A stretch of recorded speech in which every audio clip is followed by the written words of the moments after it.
오늘 이 말씀은 요한이 바다에서 올라온 짐승을 보고 그 다음에 땅에서 올라온 다른 짐승을 보았다라고 그렇게 말하면서 시작이 됩니다. 그 짐승은 어린 양처럼 두 뿔이 있고 그리고 용처럼 말을 한다라고 그렇게 묘사하고 있고, 그 짐승에게 경배, 하나님께만 할 수 있는 예배, 곧 경배를 하게 하며 그 짐승을 위하여 우상을 만들게 했다고 합니다. 그리고 특별한 것은 그 오른손에나 이마에 표를 받게 하고 그 표를 받은 자 외에는 매매를 못하게 했다. 그 유명한 666표라는 그런 표에 대한 얘기입니다. 이 본문은 말도 많고 탈도 많고 666을 한때는 바코드 그리고 또 베리칩 이런 것들로 해서 곧 종말이 올 것 같이 얘기하는 사람들도 있었습니다. 전혀 틀렸다는 말도 아니고 또 전적으로 맞다는 말도 아닙니다. 오늘 말씀이 의미하는 바가 무엇인지 한번 우리가 같이 한번 살펴보고 이 말씀을 통해서 다음과 같은 은혜를 나눌 수 있기를 바랍니다. 첫째는 성경에서 짐승이라고 하면 절대 권력을 탐하고 잔혹한 짓을 저지르는 어떤 나라 혹은 정부 혹은 통치자를 말합니다. 이것은 다니엘서에서 가져왔다고 봐야 됩니다. 다니엘서에도 네 짐승에 대해서 얘기하는데 그 짐승은 그때 당시에 제국주의, 그러니까 바벨론, 아수르, 페르시아, 헬라 제국 이런 제국들을 말했습니다.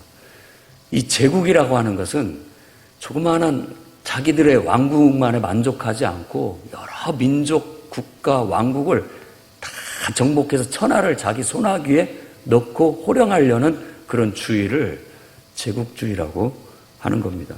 그래서 그것을 바로 짐승 이상의 어떤 잔혹한 짓을 벌이는 무시무시한 괴물, 짐승으로 묘사하고 있다는 겁니다.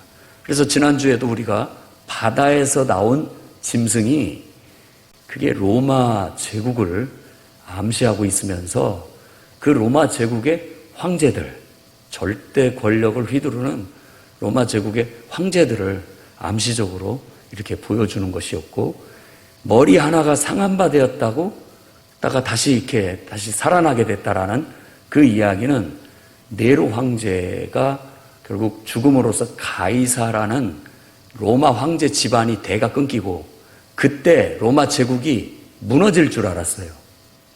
그런데 다시 이제 68년도, 그러니까 네로 황제가 죽던 그 해에 갈바, 오토, 비텔리우스 이 세 사람이 죽이고 자기가 또 황제가 되고 죽이고 또 황제가 되고 죽이고 황제가 되었는데 이제는 베스파니아누스라고 하는 황제가 그들을 또 다 죽이고 이제 자기가 황제가 되게 됩니다.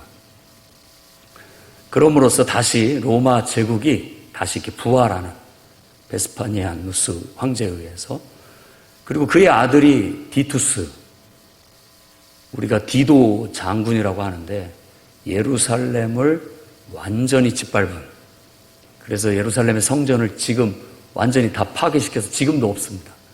다 파괴시키고 성을 멸망으로 이끌었던 그 아들이 다시 황제가 되게 됩니다. 그런데 그 아들은 한 2년 정도밖에 황제에 있지 못해요. 디투스라는 황제가. 근데 그의 11살 아래인 동생이 있는데 도미티아누스라고 합니다. 보통 도미티안이라고 그렇게 얘기하는데 이 동생이 얼마나 야욕이 큰지, 형이 갑자기 죽었는데 황제인 형이 아마 그 동생이 몰래 어떻게 제거했다라는 설도 있습니다만 정확한 건 아니에요. 그래서 자기가 정권을 잡고 이 도미티안이라는 황제는 정말 가장 잔혹한 사상 유례 없는 공포 정치를 펼치는 아주 무시무시한 독재자가 됩니다. 바로 이 도미티아누스가 황제일 때 요한이 밤모섬에 유배되어서 잡혀가 있어요. 대놓고 그 사람을 말할 수는 없습니다.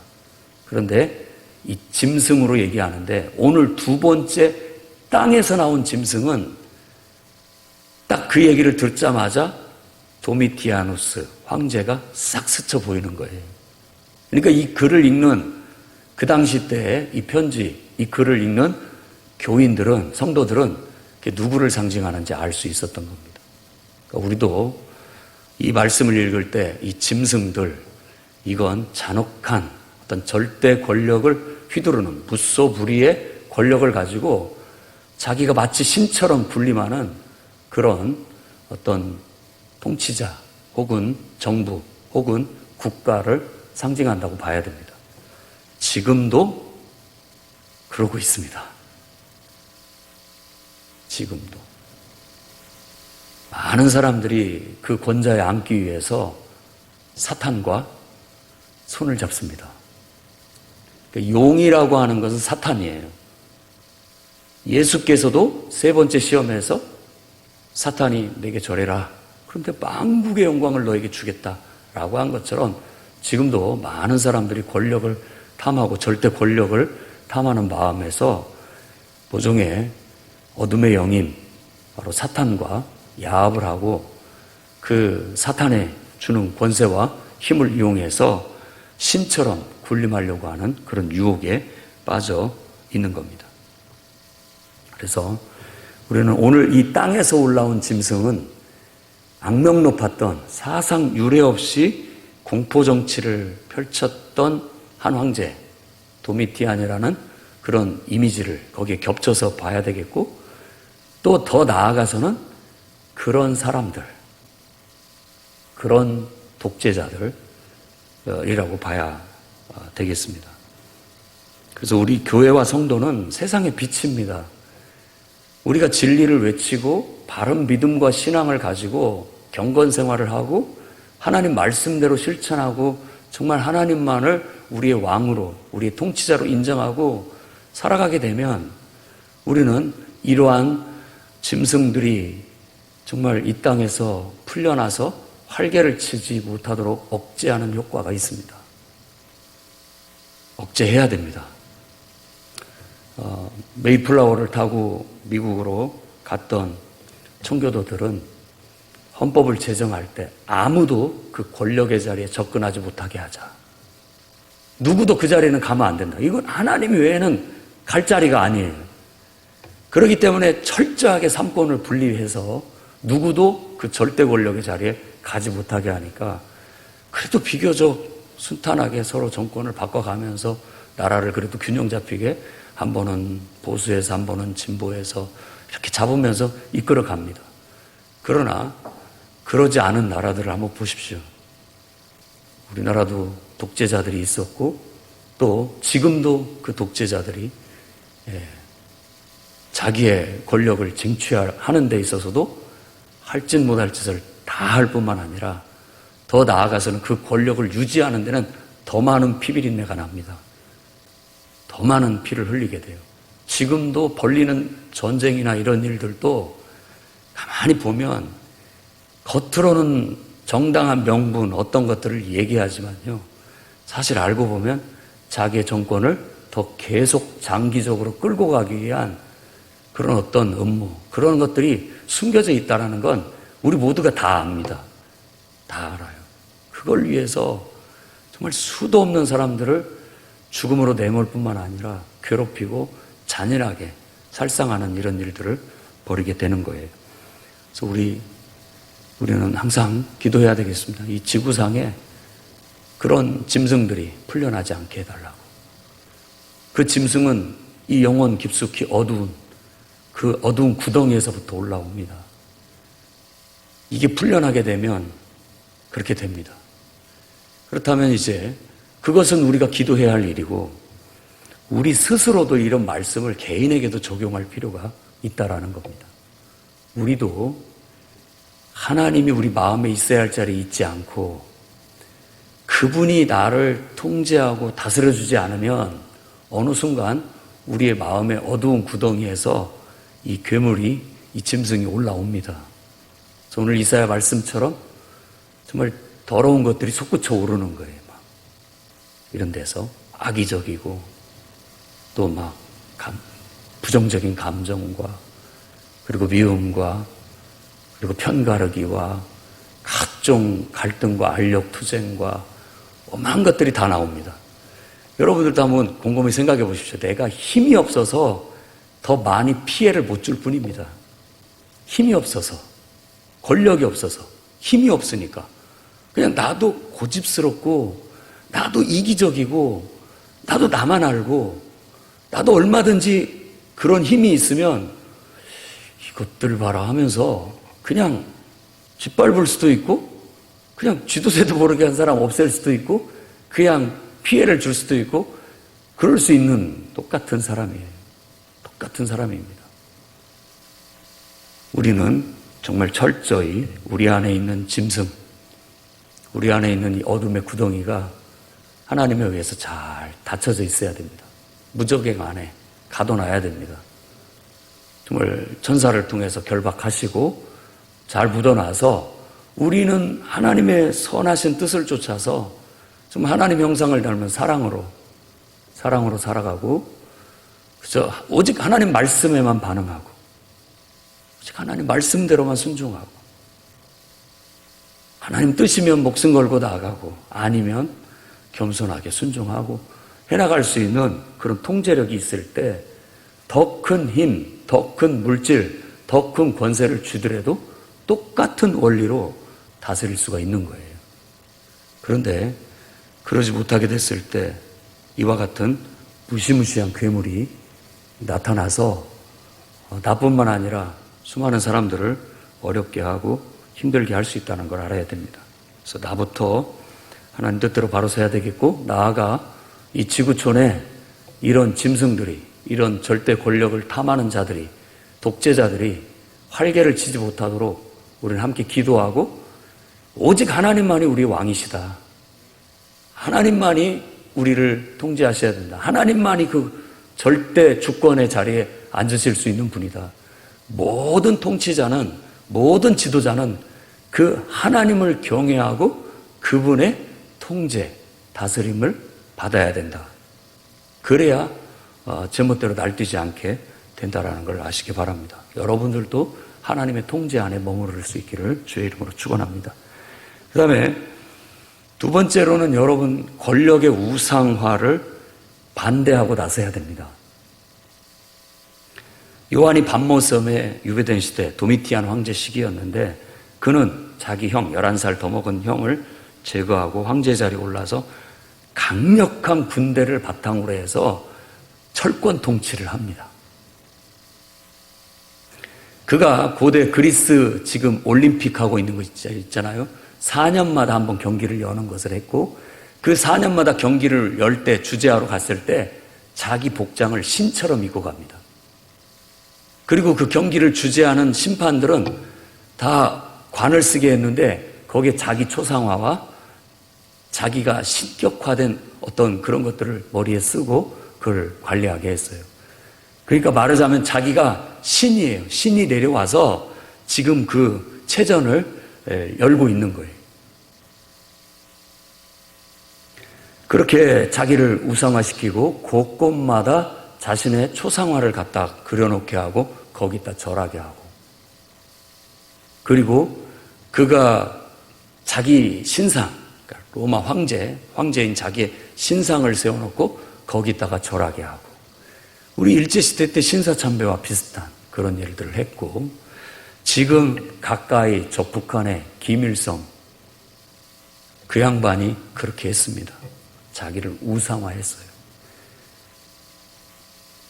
북한 교과서에 이런 내용이 있다고 해요. 김일성은 축지법도 쓸 줄 알고 변신술, 둔갑술 등등 별벌, 술법은 식은죽 먹기고 천문자리에도 하나여 천리 밖에서도 일본군의 움직임을 손금 보듯 한다. 그런 내용만 있는 게 아닙니다.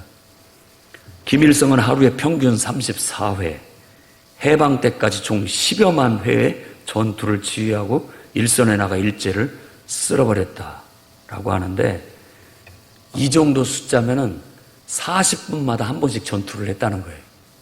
40분마다. 말도 안 되는 그런 소리죠. 그리고 김일성이 일본군과 싸울 때 흰 종이에 말들을 딱 그리자 그 말들이 종이에서 튀어나와가지고 금빛 날개가 달린 용마로 변했고 동시에 산사태, 폭우가 일어나서 일본군을 쓸어버렸다. 일본군과 유격대원들은 이 용마를 타고 일본군 잔당까지 전부 토벌했다. 라는 식으로 김일성을 우상화하는 거예요. 그리고 집집마다 자기 초상화를 두고 거기에 절하게 하고 또 자기의 우상을 세워놓고 그 앞에 절하게 하고 똑같아요. 지금 도미티안 황제가 했던 일들입니다. 자기를 신격화하기 위해서, 그래서 자기를 신격화하기 위해서 여러 가지 기적을 행한 것처럼 이런 말들을 지어내서 선전을 하는 겁니다. 지금 오늘 우리가 읽은 말씀에서 우상을 만들고 그 우상이 여러 가지 표적, 기적, 이적을 행하는 것처럼 말함으로써 그 우상에게 경배하고 하고 절하게 한다는 것은 바로 우상화 전략을 말하는 겁니다. 도미티안 황제가 그때 당시 자기를 우상화하고 자기에게 경배하고 섬기게 했습니다. 그러자 그걸 제일 싫어하는 사람이 누구냐? 바로 기독교인이에요. 우리는 황제 숭배를 할 수 없습니다. 라고 하자 대대적인 기독교 탄압이 이루어진 거예요. 그때 밤모섬에 요한도 잡혀가게 됐고, 로마뿐만 아니라 그때 당시 이제 요한이 소아시아 7교회 그쪽을, 터키 서부 쪽이죠. 그쪽에 목회를 하고 있었기 때문에 그쪽에 아주 잔혹한 핍박이 주어지게 되었던 것입니다.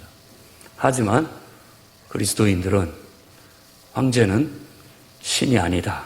그 스스로가 자기를 주, 하나님이라고 부르게 했습니다. 스스로가. 신처럼 옷을 입고 사람들 앞에서 신 행세를 하면서 자기 앞에 경배하게 하고 자기를 주라고 부르게 하고 하나님이라고 떼어서 하나님이라고 부르게 했던 거예요. 그러니 어떤 기독교인이 그걸 하겠습니까? 우리에게는 오직 주 하나님은 예수 그리스도밖에 없다라고 하면서 그들은 무진장한 박해와 핍박을 받게 되었던 것입니다. 오늘날도 똑같습니다. 가만히 한번 보십시오. 모양은 좀 달라졌지만 사람들은 권력을 신격화하려고 합니다. 힘을 신격화하려고 해요. 그리고 어떤 정부도 그 자신의 통치, 정부, 정치 이념을 신격화하려고 하는 경향이 농후합니다. 그래서 가만히 보면 하나님을 벗겨내고 그 자리에 자신의 사상, 정치 사상, 거기에 자기의 신념, 철학 이런 것들을 갖다 올려놓는 거예요. 그리고 그걸 절대 교리로 만들어서 그 교리에 위배되면 다 잔혹하게 핍박하고 제거합니다. 우리는 권력이 우상화되는 것을 막아야 됩니다. 막아야 되는 거예요. 두 부류가 있어요. 세상에도 그런 게 있고요. 왜냐하면 세상 통치자들이 자기가 신을 대리한다고 하면서 신처럼 군림을 하는 거거든요. 한때 중세시대 때 교회 지도자들도 신을 대리한다는 명목하에 자신을 신격화한 적이 있었습니다. 그런 일들도 똑같은 원리예요. 결국은 우상화하는 겁니다. 이단을 가보십시오. 많은 사람들이 이단들은 어쩌면 저렇게 충성도 잘하고 헌신도 잘하고 어떻게 이렇게 똘똘 뭉쳐가지고 하느냐. 우상화했기 때문에 그렇습니다. 건전하지 못한 거예요. 그런 걸 좋아하면 안 됩니다. 응? 교주 말 한마디면 그냥 넙죽 엎드리고 말 한마디면 죽은 신용까지 다 하고 사람 죽이는 일까지도 다 할 수 있는 그 정도의 완전히 우상화에 빠져 있는 거예요. 그런 걸 보고 우리가 충성스럽다, 아름답다, 좋다. 그런 것을 하는 것은 오직 하나님께만 해야 됩니다. 하나님 외에 그 어떤 대상, 어떤 존재에게도 그걸 줘서는 안 됩니다. 우리는 거부해야 되는 거예요. 그래서 신사참배도 거부하는 것이죠. 지금도 만일 이 정부나 권력이 국가를 신격화해서 그 앞에 다 굴종하라고 했을 때 우리는 국가를 사랑하고 존중하고 또 나름대로 충성을 다하지만 도를 넘어선 정말 우상화는 거부할 수 있어야 됩니다. 그것 때문에 내가 핍박을 당하고 감옥에 갇히고 죽임을 당한다 할지라도 아닌 건 아니라고 분명히 말하고 우리도 이 시대에 그런 믿음을 지켜야 되겠습니다. 지금 전쟁을 일으킨 어떤 그런 제국주의의 망령이 살아난 듯한 독재자를 반대해서 일어나는 많은 사람들이 감옥에 잡혀가고 있고 그들은 엄청난 탄압을 받고 있습니다. 그래도 그렇게 해야 되는 겁니다. 우리는 그리스도의 이름으로 그는 신이 아니다. 그는 그 스스로를 우상화하는 것을 막아야 된다라고 해야 되겠고 그 주변에 그 권력을 탐하는 사람들이 그 한 사람을 신처럼 올려놓고 많은 이권들을 탐하기 위해서 그 사람을 뒷받침해주고 있는 그 잔당들 다 똑같은 짐승들인 것이죠. 그런 사람들을 우리는 비판하고 오히려 그것들을 막아설 수 있는 진리에 앞장서고 정의에 앞장설 수 있는 그런 성도들이 되어야 되겠습니다. 그다음에 세 번째로는 철권 정치 혹은 공포 정치는 결국 무너진다는 믿음을 가지시기 바랍니다. 결국 무너집니다. 이 도미티아는 그렇게 하니까 자기를 신격화시키니까 많은 반대자들이 일어나기 시작하는 거예요. 자꾸만 자기 권력을 절대화하고 우상화하니까 반란들이 계속 일어나요. 그러면 이 사람들은 어떻게 하느냐? 잔인하게 탄압을 합니다. 가만두지 않아요. 본보기로 그런 사람들은 아주 잔인하게 잡아 죽입니다. 그러니까 반대하고 일어난 지도자들 그냥 죄목을 걸어갖고 다 제거합니다. 특히 원로원, 공화정이 이 로마의 대표적인 건데 원로원에서 지금으로 하자면 국회 같은 곳이죠. 이런 데에서도 자기를 반대하거나 자기를 거스리는 사람들은 다 죄목을 다 씌워가지고 전부 제거합니다. 생각해 보십시오. 우리나라나 어디나 독재자들은 다 그렇게 합니다. 자기 권력을 지키고 유지하기 위해서는 반대하는 사람들, 들고 일어나는 사람들은 다 죄목을 씌워서 다 제거해버리는 거죠. 그것이 바로 오늘 성경 말씀에 나타나 있는 666표의 상징입니다. 이게 매매를 못하게 한다라는 것을 통해서 얘기를 하고 있습니다만은 이 황제한테 인정하고 황제를 우상화하는데 찬성을 하고 나오는 사람들은 다 자기 편이고 반대하는 자들은 딱 낙인을 찍어서 전부 아무것도 못하게 하는 거예요.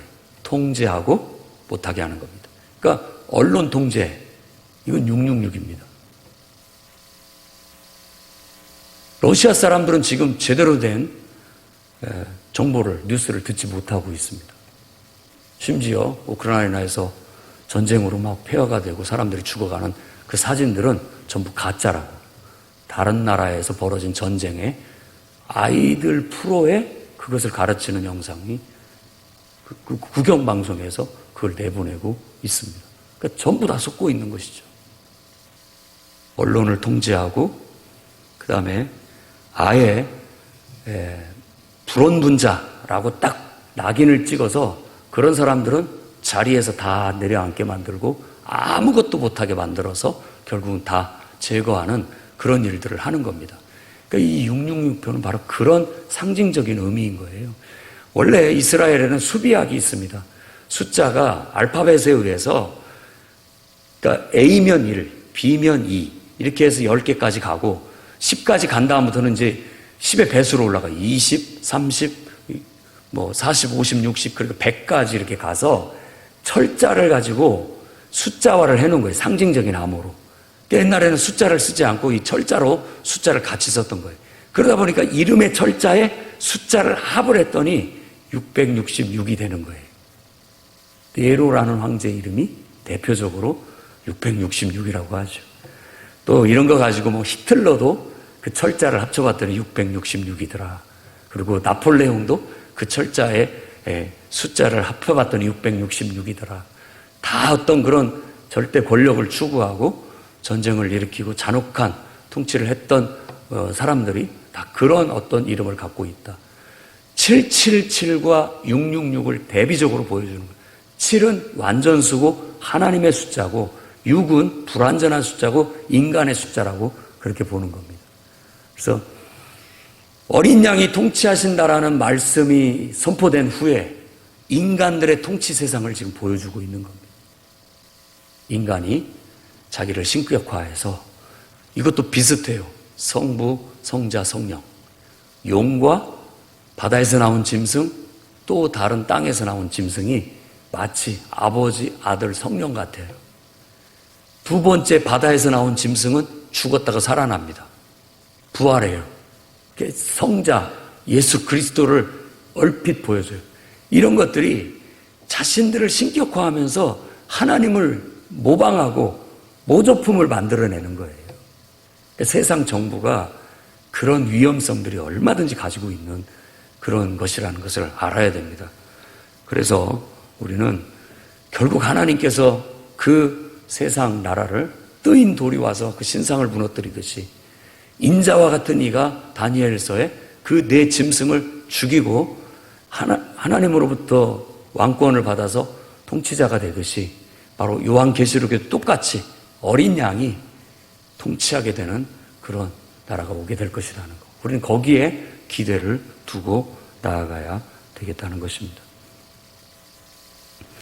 여러분, 정말 우리가 이 땅에 공포정치가 다시 살아나지 않도록 기도해야 되겠습니다. 가까이에 있는 저 북쪽에 또 이웃의 나라에 독재자들이 다시 공포정치를 하면서 언론을 탄압하고 조금이라도 좀 부정적인 얘기를 하거나 반대적인 얘기는 쥐도 새도 모르게 잡혀가서 사라져버려요. 그리고 멀쩡한 사람을 죄인으로 몰아가지고 그냥 제거해버립니다. 죄 없는 사람을 죄를 씌워서 만들려면 얼마든지 가능합니다. 그런 권력과 힘을 가지고 자신의 권력을 언제까지 유지하려고 하고 그 아성을 쌓으려고 하는 이 모든 것들이 지금 이 요한계시록 13장에 이 두 짐승을 통해서 우리에게 보여주는 교훈이라고 할 수 있습니다. 우리 안에도 이런 게 있습니다. 여러분들도 힘이 있으면 힘으로 때려잡으려고 하는 그런 욕망이 있습니다. 힘이 있으니까 내가 확 밀어붙여가지고 내 마음대로 하고 싶은 그런 게 있다고요. 하지만 이 모든 것들은 결국 무너진다는 거예요. 도미티아는 자기 아내와 자기를 지키도록 세웠던 근위대장 2명이 반란을 일으켜서 죽입니다. 암살당해요. 자기 아내한테. 그리고 자기를 지키도록 세워놓은 근위대장 2명이 같이 작당을 해가지고 결국은 죽임을 당하게 되는 거예요. 독재자의 말로는 다 대부분 그렇게 끝납니다. 다 암살당합니다. 하나님께서 그렇게 그냥 두지 않으시는 거죠. 결국 악으로 선자는 악으로 망하게 돼 있어요. 칼로 선자는 칼로 망하게 돼 있습니다. 그런 일들은 계속 역사에서 반복적으로 일어나고 있는 바예요. 그러니까 우리는 그런 것들에 있어서 너무 위축되거나 두려워 떨 필요는 없고 기도하면서 하나님께서 정의를 실현할 수 있도록 기도하고 또 무엇보다도 나 자신도 내가 살아가는 조그마한 가정이라는 내 왕국 안에서 또 우리가 섬기는 교회라는 이런 왕국 안에서 이런 일을 벌이지 않도록 나부터 또 우리 모두가 주의하고 살아야 되겠습니다. 결국 하나님께서 싫어하시는 바가 되는 거고 하나님은 반드시 이런 사람들을 심판하시고 무너뜨리게 하고 그 교만과 그 오만을 땅에 처박히게 만드시는 분이라는 걸 우리가 알아야 되겠습니다. 그래서 정말 겸손하게 하나님의 사랑으로 또 진리 앞에 당당하고 하나님의 정의 앞에 당당하고 언제든지 꿋꿋하고 당당하게 하나님 백성답게 거룩하게 정의롭게 공의롭게 살아가는 저와 여러분이 되기를 주의 이름으로 축원합니다. 기도하겠습니다. 거룩하신 주님,